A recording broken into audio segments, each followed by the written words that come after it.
Hola, mi nombre es Walter Ayala y el día de hoy vamos a hacer una clase referida al cuarto pleno casatorio civil en el Perú, el cual trata sobre el desalojo por ocupante precario. La Corte Suprema ha dado 6 supuestos de ocupante precario. Estos 6 supuestos son, digamos, taxativos, es decir, que puede haber otra clase de supuestos de ocupante precario. Sin embargo, vamos a desarrollar los 6 supuestos de ocupante precario. Asimismo, la Corte Suprema aclara los términos restitución. Aclara que el término restitución del bien se refiere a la entrega de la posesión. Es por ejemplo cuando uno hace una demanda de desalojo, lo que solicita es la restitución del bien, es decir, la entrega de la posesión, ¿no? Asimismo, aclara respecto al concepto de título. Cuando se habla de título, nos estamos refiriendo al acto jurídico que justifica la posesión. No estamos hablando de un título de propiedad necesariamente, no estamos hablando de un documento escrito necesariamente. Si hay un documento escrito que justifica nuestra posesión como una compra y venta, sería mejor.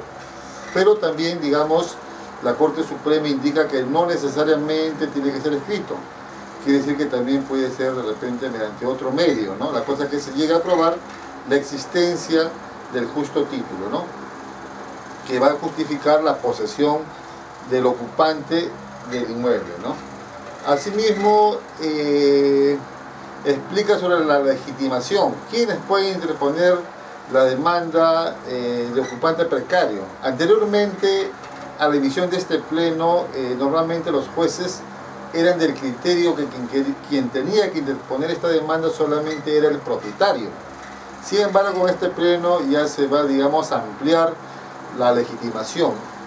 Por ejemplo, el pleno indica que lo puede iniciar cualquier persona que tenga derecho de la posesión, como por ejemplo el propietario, el poseedor, el arrendador y cualquier otra persona que tenga algún derecho sobre el bien, sobre la posesión. Asimismo, este pleno, digamos, establece, ¿no?, que para la demanda de desalojo por ocupante precario no es necesario ser propietario, porque la demanda de desalojo por ocupante precario solamente va a haber la posesión. ¿Quién tiene la mejor calidad de posesión para poder entregárselo? No va a tomar en cuenta quién es el propietario, es decir, hace un deslinde de la acción reivindicatoria, ¿no? Porque ustedes saben que mediante la acción reivindicatoria tiene que ser el propietario quien solicite la restitución. En este caso, en desalojo por ocupante precario, lo puede hacer cualquier persona que tenga el derecho de poseer el bien, nada más. Entonces vamos a entrar ya de lleno a los supuestos de precariedad. El primer supuesto de precariedad, lo que establece la Corte Suprema, son, digamos, en los contratos recíprocos, como por ejemplo en el contrato de compra y venta, en el contrato de permuta, en el contrato de arrendamiento. Sabemos que son obligaciones recíprocas porque uno, digamos, entrega un bien y la otra parte también tiene que entregar de repente una contraprestación, como por ejemplo, ¿no?, si yo vendo un bien, me tienen que pagar por la venta del bien. Si yo hago un cambio de bienes, yo entrego uno y me entregan el otro. O en el caso del arrendamiento, yo entrego la posesión de un inmueble y me tienen que pagar una renta, ¿no? Son, digamos, obligaciones recíprocas. En estos casos, anteriormente, antes de la emisión de este pleno, cuando había algún incumplimiento respecto del deudor, lo que, digamos, hacía el acreedor era resolver el contrato de manera extrajudicial. Porque nosotros sabemos que el artículo 1429 y 1430 del Código Civil regula lo que es la resolución extrajudicial. En la 1429 lo que indica es que hay que mandar una carta notarial y hacerle, digamos, darle un plazo de 15 días como mínimo, puede ser más también, para que cumpla con la obligación. Caso contrario, será, digamos, podrá ser resuelto ese contrato, ¿no? pasado el plazo que se le da mínimo 15 días, se le manda una comunicación diciendo que ya se resolvió el contrato. Y el 1430 ya habla de la cláusula resolutoria, ¿no? Que en el mismo contrato se pone una cláusula expresa resolutoria donde el cual se indica, ¿no?, que ante el incumplimiento se podrá resolver el contrato.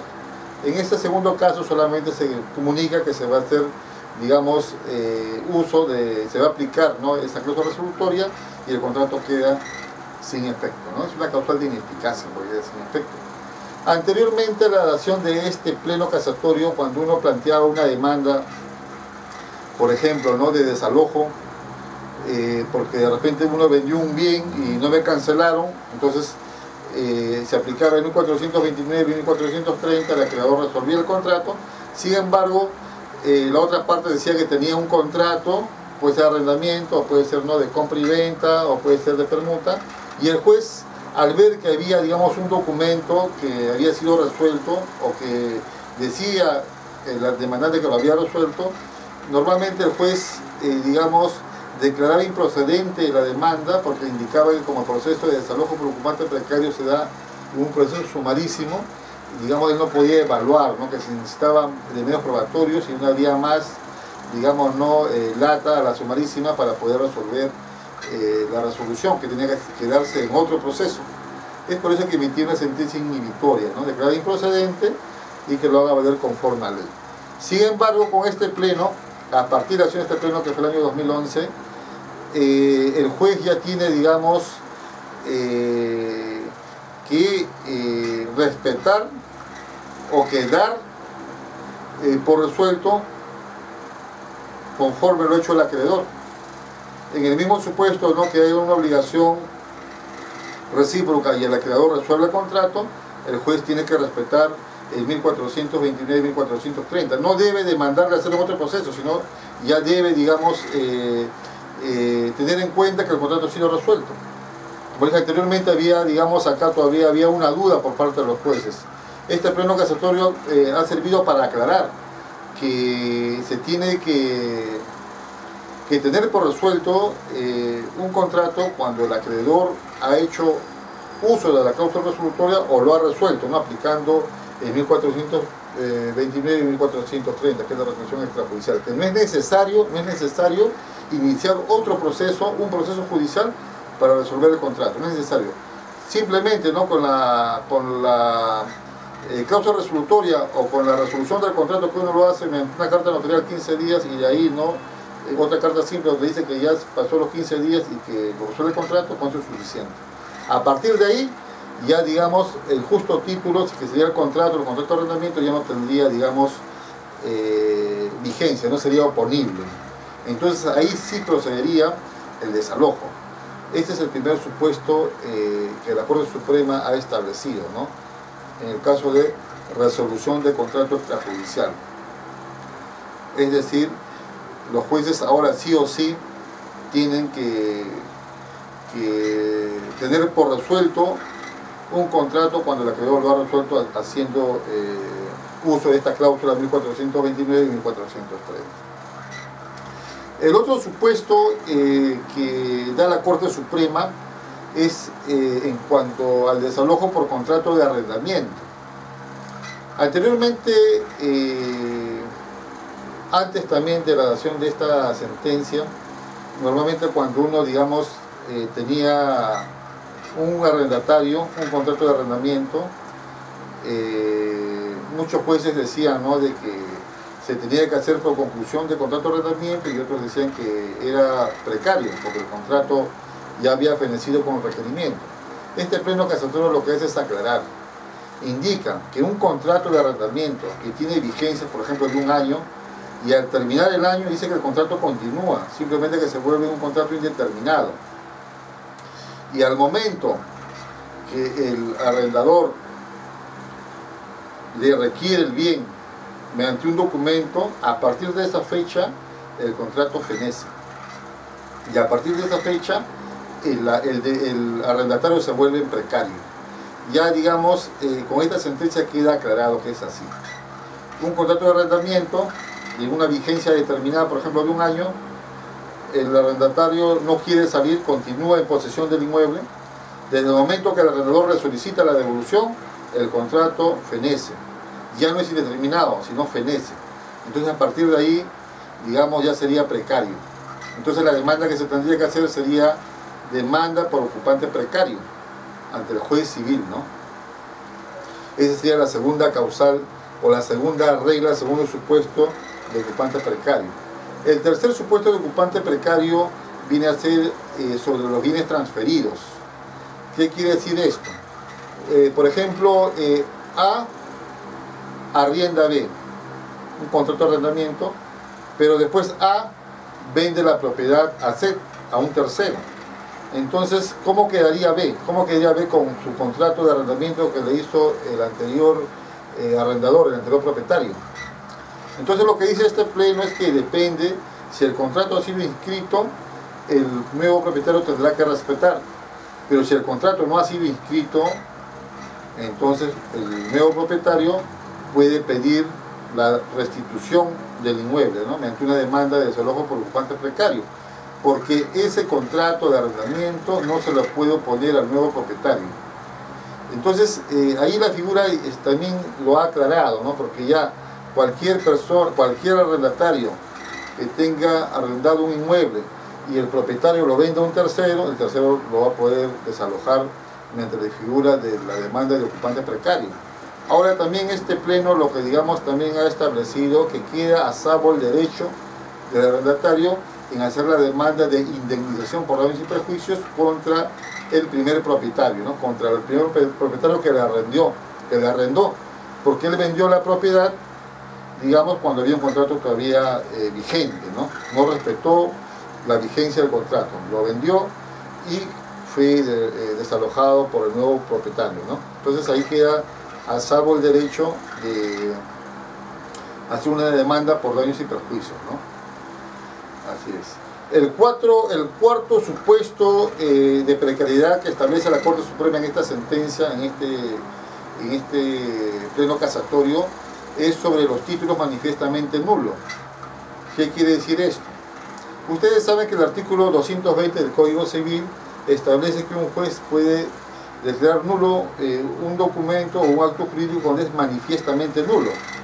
En este caso, lo que dice este pleno casatorio es que cuando hay una demanda, digamos, de desalojo, y el demandado de repente presenta un documento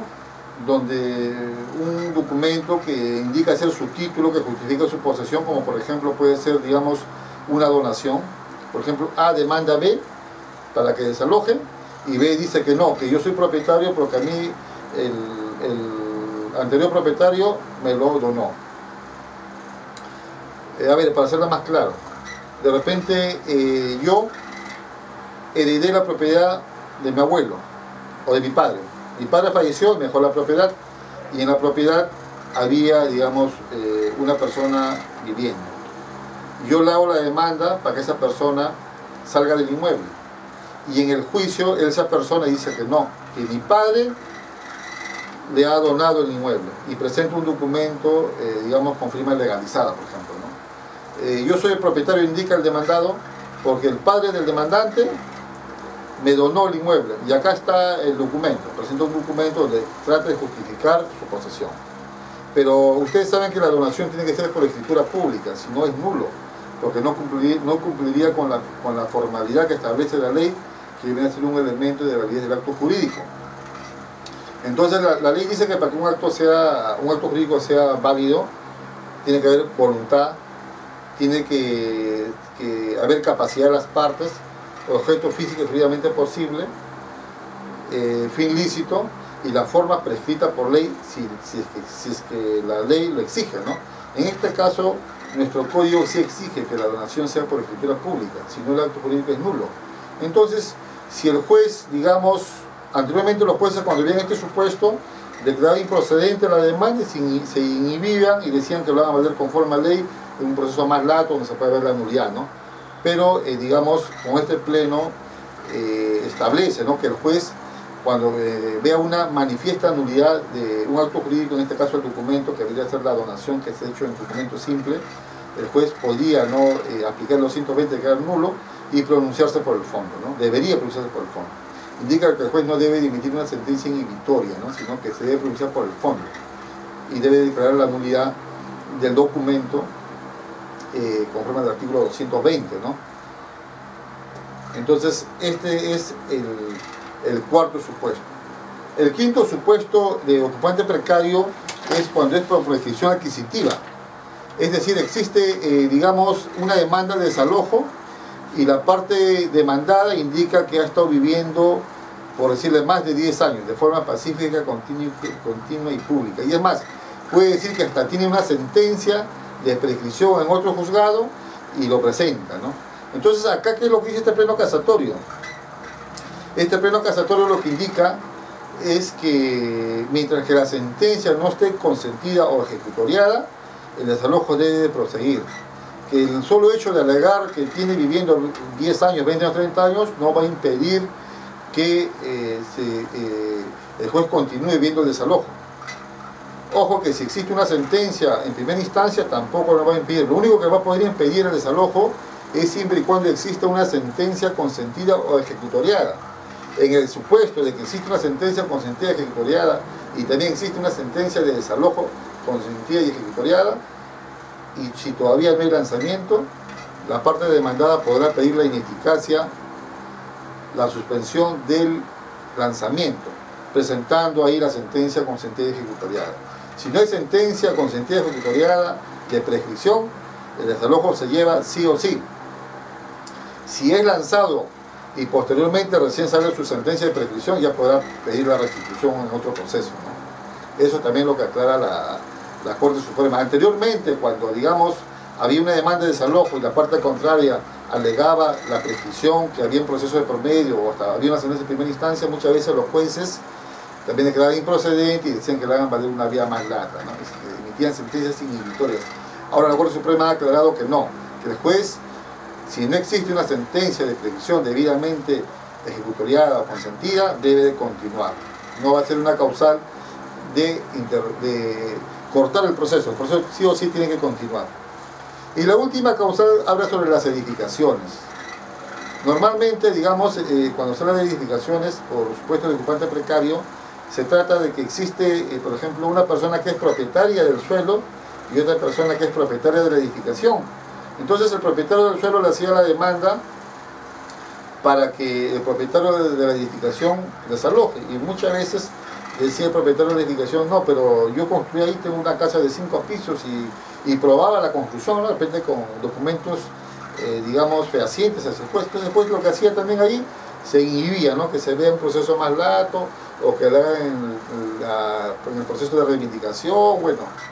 Entonces lo que dice este pleno casatorio es que no, que acá se debe aplicar la ley en el sentido de que quien edifica de manera, digamos, de mala fe en un inmueble, digamos, no tiene derecho a nada, más bien tiene que pagar la demolición que va a hacer el propietario del inmueble.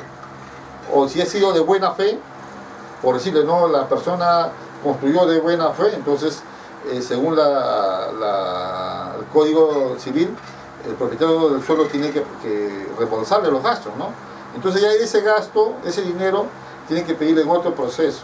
No acá. Acá simplemente lo que se va a ver es si tiene o no derecho a la posesión. Y si, digamos, si dice que construyó, ¿por qué construyó? ¿Cuál fue su título para construir?